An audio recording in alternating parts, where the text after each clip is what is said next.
Welcome back, student.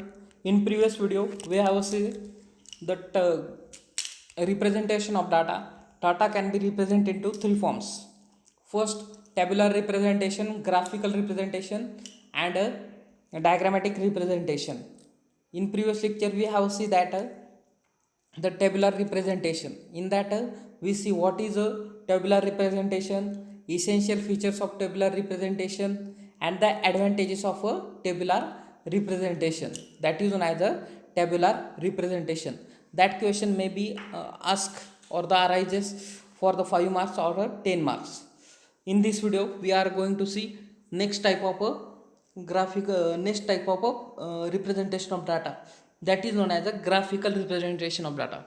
Most of student can guess the definition of a representation of data, that are the representation of data in the form of a, yes, in the form of a graph, or the data are represented on the graph paper, or the schematic way on the graph paper. That is known as the graphical representation. That are given data are represented on the graph by the schematic way. That is known as the graphical representation. Let's see what is the advantage of graphical representation.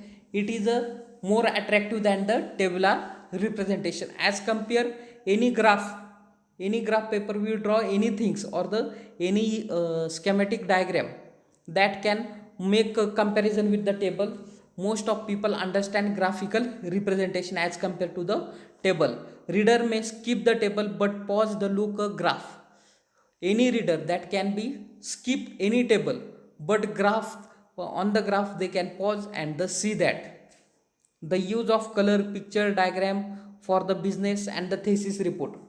The use of color and the picture are used for the business and the thesis report of a different UG level or the PG level programs.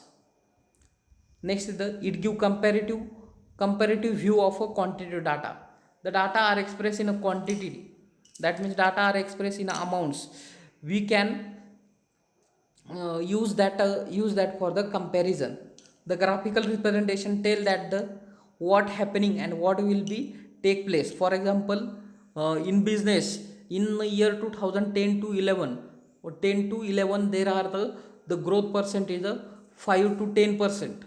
We can imagine on the basis of in year 2011 to 12 or the 13, the growth take place to 5 to 20% increases. That can be easily take place. What have done and the what have been done, that can be easily understand by the graphical representation. Next is the types of graphical representation. There are generally four types of graphical representation. In that, first is the histogram, frequency polygon, frequency curve, scatter or dot diagram. That we have to see types of graphical representation. First is the histogram. Histogram, it is nothing but the bar chart or the graph showing the frequency which found in a variable. That is known as the histogram. Histogram, it is nothing but the bar chart that show in a variable and the frequency. That is known as the histogram. Let's see the procedure or the steps involving the histogram. That are the first step, we have to select a paper. We have to select graph paper to assign x and y axis, x-axis on a vertical line, and y-axis on the horizontal line. Then we have to select the proper scale for the x and the y-axis on the basis of which type of data are given. Then write the variable x and y-axis. Then correlate x and y-axis to adjacent variable, cut with the frequency and draw the bar. That is known as a histogram. Let's see, there are example of class interval 0 to 10, 10 to 20, 20 to 30, 30 to 40, 40 to 45 and 50 to 60. That are the class interval frequency 4, 5, 3, 4, 7, 8, 9, 9. Let's first process, we have to take graph paper. Second, decide x and y axis. X axis is a vertical line, y axis on the horizontal line. First we have to select the scale.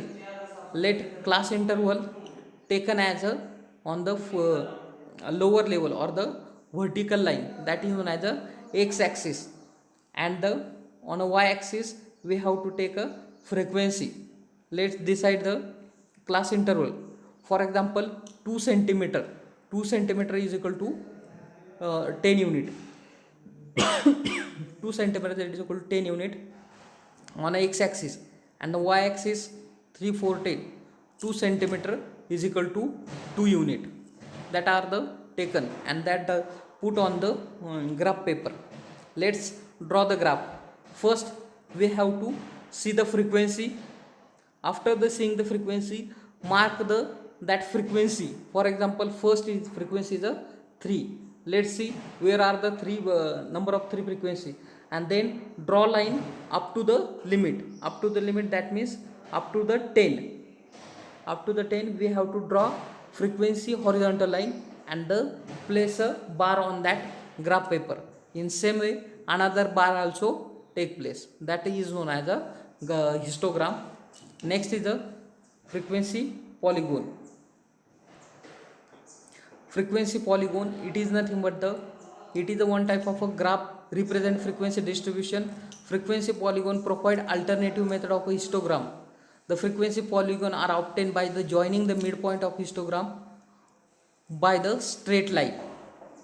That is the one more difference. The midpoint of a graph, midpoint of each bar we have to join by the straight line. Let's see the procedure or the steps. Select graph paper, assign x and y axis, decide scale, place the x and y axis, correlate the variable and frequency. Firstly make histogram and the find midpoint of each bar, and that connected by the straight line. That are the example. Decide scale. After scale decide, draw the histogram. After drawing the histogram, decide the midpoint and the draw straight line of the one bar middle point to the another bar middle point. In that way draw the straight line graph, that is known as the frequency polygon. There is a one more difference between frequency curve. There is only one difference in frequency curve, that are the same process are involved, but in frequency curve there is a one more step are different, that are we have to draw line by the free hand. In a frequency polygon we draw line by the straight line. In that graph we have to draw the midpoint line on the smoothly hand or the free hand. Same we can see the difference in the graph. If difference are the shown by the graph, we have to draw smooth handed graph. Next point is a scattered diagram, that we have to see in a next lecture. Thank you.